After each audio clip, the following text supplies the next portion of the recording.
Comparing is dumb, or are we doing it the wrong way?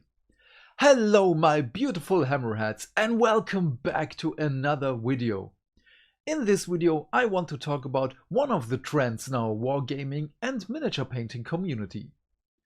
Before I start, I just want to reiterate one of my favorite phrases which I ask you to keep in mind over the course of the video. Emotion is easy, thinking is hard. It is nothing new, but like everything else, it waxes and wanes during the ages.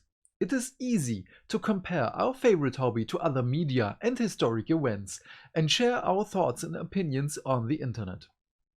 Also, we are constantly comparing our paint jobs with others and probably getting discouraged. I guess you already know what I want to say. Looking at Warhammer 40k, it is easy to see the similarities to either Alien, Dune, Starship Troopers, the Crusades to take Jerusalem, and so on. So the inspiration is obvious for some things, but when is taking inspiration cool? And when is it shunned upon and to be burned on the pile of nerd rage? Many people told me that I should become a teacher, and yes, I love teaching stuff, especially stuff which is important to me and I deem important, so miniature painting, music, science and maths. But being extremely introverted, I was never destined to be a teacher. However, thanks to the internet and YouTube, I am able to teach stuff, and I am so sorry that you are the victim of my first lesson. So please bear with me as I'm using old and rusty skills, which I disregarded for about 2 decades. In this, let me call it curriculum, I will first talk about how the community compares our shared hobby with other media, and after that how we compare ourselves with others and what we can do to improve both. My first example at the beginning were 40k in comparison to Alien, Starship Troopers and so on. Popular comparisons, and to be fair, understandable, as it is easy to see the similarities. So now we have a small but very vocal minority in the community, like in many communities to be fair, who are on a proverbial crusade against a part of the hobby which they themselves are a part of. This minority is looking at the symptoms of their behavior and the ferocity in which they display a lack of understanding and intelligence, are hell-bent to bring down everything they don't like, while the majority of the community tries to ignore them or is slowly and deceitfully pulled into the whirling spiral of negativity, doomed to become a part of the shadow between us. So, on our way on how to compare things properly, let me tell you something interesting. Lord of the Rings is almost uniformly seen as the basis for all fantasy. The story has spawned so many different kinds of novels, series, movies, music, and much more. Of course, there are people who don't like it, and that's okay. But taking this example and comparing it to the newly released Amazon series Wheel of Time, based on a fantasy novel series, there are so many similarities. So much so that while watching the first episodes, I just had the urge to binge watch The Journey Through Middle-earth to defend Sauron. I won't go into details because this would burst the seams of this video, so I'm just saying this. There are so many similarities that it is funny. But the things that are different, for me, in my opinion, are amazing. My next example is Game of Thrones. A pretty wild story about dragons, winter zombies, and a guy who does nothing but still gets everything. So I hear you screaming at me through the monitor in your shrill and tremulous voice, "But it is original!" Well, yes and no. Going over to sci-fi, we have Star Wars, episode 5, 4 and 6. A story about a deadbeat dad who tries to convince his son to take over the family business and dies trying, just to become a ghost to ignore his son again like before. My last example is Alien, another sci-fi story. This time about a small crew who are pressed into exploring an obviously dangerous spaceship just to be reminded that you shouldn't look into fleshy openings without precaution. So, what do I want to tell you with all these examples? That's a very good question. Get yourself a cookie and I will explain it to you. All of them, like Warhammer 40k, are inspired by Dune. Some of them more, some of them less. To be fair, the example of Game of Thrones is purely the faceless dancers to the faceless man, as they fill a similar role. The majority of inspiration for Game of Thrones lies within our own history. Just Google the inspiration for the Red Wedding, if you dare and if you are old enough. The rest is just a small collection of examples for the influence of the novel written by Frank Herbert, and many of them are regarded as fantastic works of art. I will leave a link in the description box down below for stuff that has been inspired by Dune.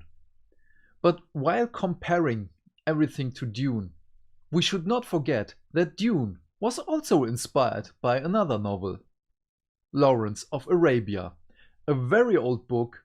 There aren't many people who care about it, but we should not forget that even Dune was inspired by something else. So, to answer the first two questions of when is being inspired by something cool and when is it not? This is very hard to answer and requires much more digging and researching for me. Seriously, just writing this small script took me 3 weeks as I really don't have much time for a day. But the general answer would be always. Because humans like things they know and obviously love. We watch and re-watch whole seasons of our favorite series just because it is in our comfort zone and humans love to know the outcome. It is the feeling of being safe and secure. Of course, there are instances in which we will dislike similarities as we have an ideal image in our minds, and when the offspring of the original does not reach our expectations, some people might lash out. Some might argue that we are angry because we care. So I can only say, I understand. And with that, we return to my favorite phrase, emotion is easy, thinking is hard. It is okay to feel overwhelmed by emotion and to look for an outlet. There are some quick solutions, like posting something on Reddit and seeing the upvotes just to feel the confirmation of real people who feel the same. That is also okay. But there are ways in which some people tend to lash out and pull others into the web of negativity until it is ingrained into the communal subconsciousness. Negative things are not questions but accepted on a whim. Lashing out becomes the norm and more people are either being pulled into it or repelled and are leaving the community. Or worse, are left alone in a game in which community is the real endgame. So we should compare our reactions and how we give feedback to other people and if it is good or not. So yes, everything we know in our nerd culture was inspired by something, and that is great. It is awesome. We need familiarity and we need a twist to keep things fresh. Comparing, it is a good thing, but we should use it not to trash, but to find the things we love and cherish. Promote the things you love, don't bash what you hate.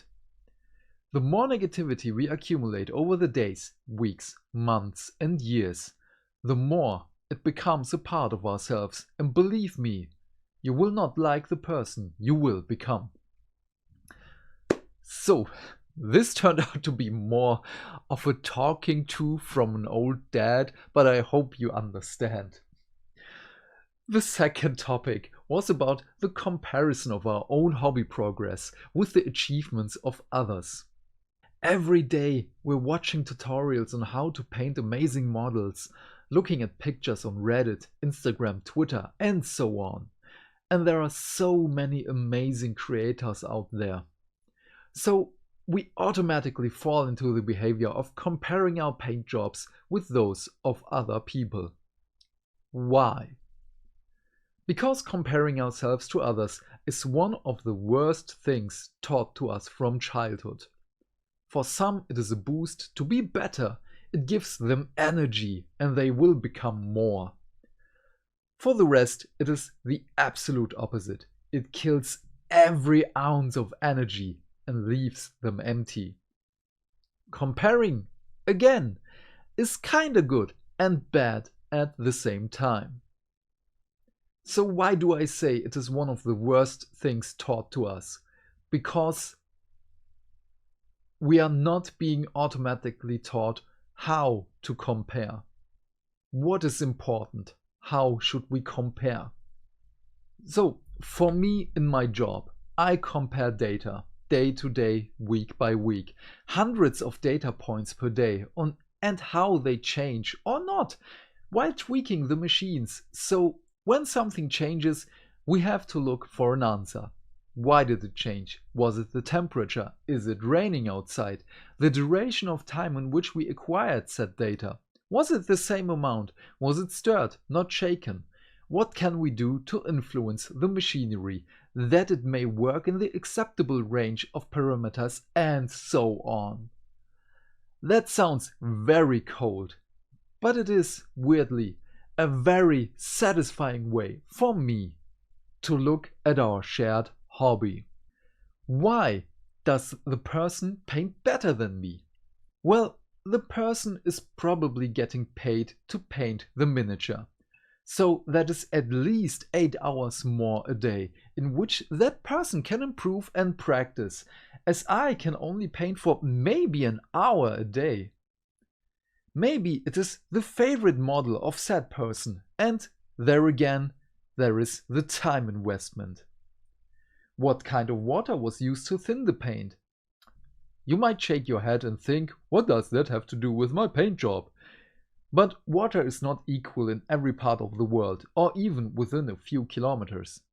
Surface tension, ingredients, and many more parameters again are at play. What is the difference on how we hold the brush? How much pressure do we apply while painting? How was your day? Are you exhausted? Are you happy? Shouldn't you rather build or prime something than paint? Talent, of course, is a part, but there is a reason why novels and movies are trying to teach us that practice beats talent. In the end, it really does not matter how something looks compared to other people's stuff. Nothing and no one is a special snowflake. It sounds harsh and heartless, and yes, it is. But let me tell you something. Everything we build, paint and create is just as beautiful as you and the person you are comparing yourself with. Except intolerant and negative people. Screw those! So this video got longer than I expected, but I hope that I was able to convey my thoughts to you. Usually I don't ask for this, but this topic is so close to my heart and I want to share it with as many people as possible. That's why I have written a script so I can read it and remember things. So if you would be so kind as to share it with your fellow hobby fans, I would appreciate it. So please leave your thoughts in the comment section down below. I am keen to know what you think about the topic. And while you're down there, you can always hit those buttons and do the YouTube stuff, because hitting buttons is fun. So have a great day, my friend. Stay fantastic, stay hydrated, and I will see you in the next video. Bye!